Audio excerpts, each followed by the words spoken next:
Xbox is reshaping the dashboard for a big refresh in 2023, and today we've got a look at the second revision. Earlier this year, Microsoft said, or I should say Xbox said, we're going to change the dashboard in 2023. We're going to revise it and add some features and functionality.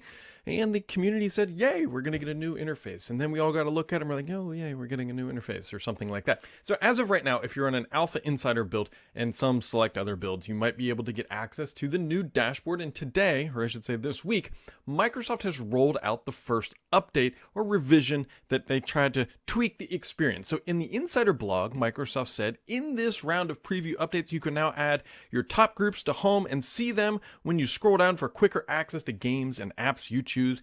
You can choose which groups you want on your home by going to My Games and Apps and Groups and making that update. You can also add games to home to have easy access to them and blah, blah, blah. You can read all that over on the blog. So as a reminder here, this is the dashboard as it is today. This is more or less roughly what you see when you log in some sort of experience like this. And this is the dashboard that Microsoft initially showed off earlier this year. And so you can see the differences here. You got search and whatever else, and things are just sort of evolving, although people are quite angry because you see less of the background as we're going forward. Now, because Microsoft is Microsoft and they don't want to make lives easy, they don't actually share screenshots in these insider blogs of what's actually changing. So thankfully, over on the Xbox Insider subreddit, you can find images, and that's exactly what I've done. So this is thanks to BK Livewire. He posted up a dashboard screenshot here, and you might be saying, well, Brad, not that much looks different if you look between here and here. Well, there's a couple notable items. First off, and we've seen this in previous releases, you can look at the search experience as more of a pill shape, as it's a little bit more squared off and rounded there. I actually prefer this look, but either way, you can see the newer dashboard here. Now, the thing that Microsoft is calling out in their actual blog is that, and it hurts me to say this, at the bottom of the screen, you see top free games. That is the section that Microsoft is referring to. And yikes, this is the feedback in the subreddit is exactly what you would expect. It's like my own feedback. I don't like this. I don't like what Microsoft is doing.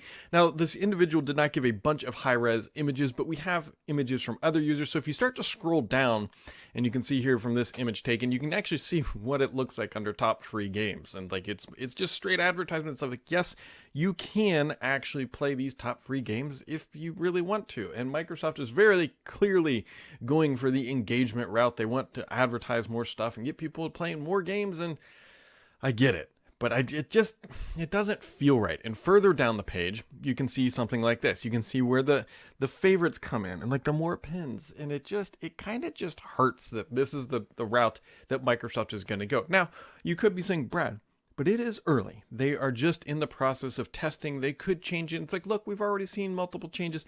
Yes. But let's be honest, if this is shipping next year and we're already at roughly the end of 2022, they're not going to come out with some holistic new design experience that's really going to change it up and make it something you love. And this is kind of the direction they're going, and I suspect we'll see different flavors of these pins and different functionality. I mean, I'm really hoping that at least like the top free game section you can at least remove. Like, it'd be great if we could just remove literally everything below this top section, because that's what we kind of want. Like, I don't need to see all that.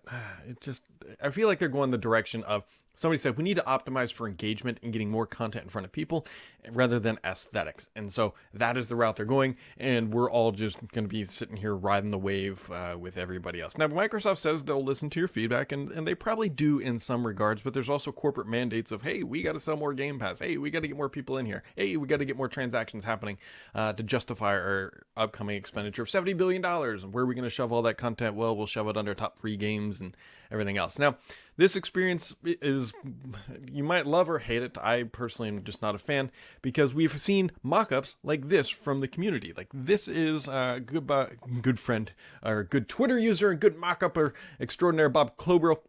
Like, this is the experience I think many of us want. Like, this is the route this is the optimal route that I would prefer Microsoft go. They still have space for a giant ad in the bottom right corner if they want, and they can scroll things through there. But it's just quick access to your games, giant, wonderful imagery, large, loud, and proud of everything. I believe that's Redfall showing up there. But then we end up with this. And so, I don't know. I'd be curious to see what you guys think. Obviously, I have my opinions, and the Reddit subreddit community has a very similar opinion. I find it hard to justify this is the route that people want to go. We will see. Now, remember, Phil Spencer said yesterday that they're not planning to raise prices on anything between now and the holiday shopping season, but I still fully expect that Microsoft is going to raise prices, especially on Game Pass, once that Activision acquisition does close. I think that's justified. They're going to spend $70 billion, jack it up $5 a month, and there you go. I think it kind of makes sense. And if they're going to do that, Uncle Phil is sitting there saying, and probably Amy Hood, who is the CFO over at Microsoft, is sitting there saying, like, look, how are you going to pay for all this? How are we going to get our money back? And so top free games might just be the way, because as we all know, these battle royale type style games, and there's other games in there. The Sims obviously is not battle royale, although you could call The Sims a battle royale if you get enough people around a pool. Whatever. We're not going to go down that route. We know that you got to get people into these games, and maybe this is a lucrative spot that Microsoft can sell ads against, but is that really the route that they want to go? That they think that this is how they need to pay bills every month? Is that sort of thing?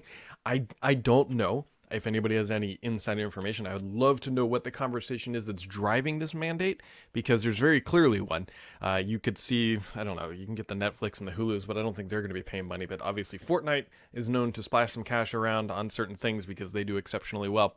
And getting people into those games is maybe Microsoft has metrics that says the longer you're on a gaming console, the more likely you are to spend money, and the better chance we have at actually getting this, getting you to subscribe. So, anyways, this is rolling out now. It started rolling out at 5 p.m. Eastern time yesterday, so you can, if you're in this group, you should be able to go download it now. I am not personally in this group for reasons. One, I only have one Series X, and I don't like to, I like to just go game. I'm thinking about picking up another A Series S for myself, so that potentially I could get into this, because we'll wait and see what the holiday shopping season kind of bundle values look like, because I'd love to get one in the Insider Alpha, but it's my gaming console. Like, if I want to go play Call of Duty, I don't want to be doing updates, and so there you go. That's that. So here we go, friends. This is where we are today. This is what Microsoft has shown off, and this is the first kind of experiment from a visual change of the dashboard.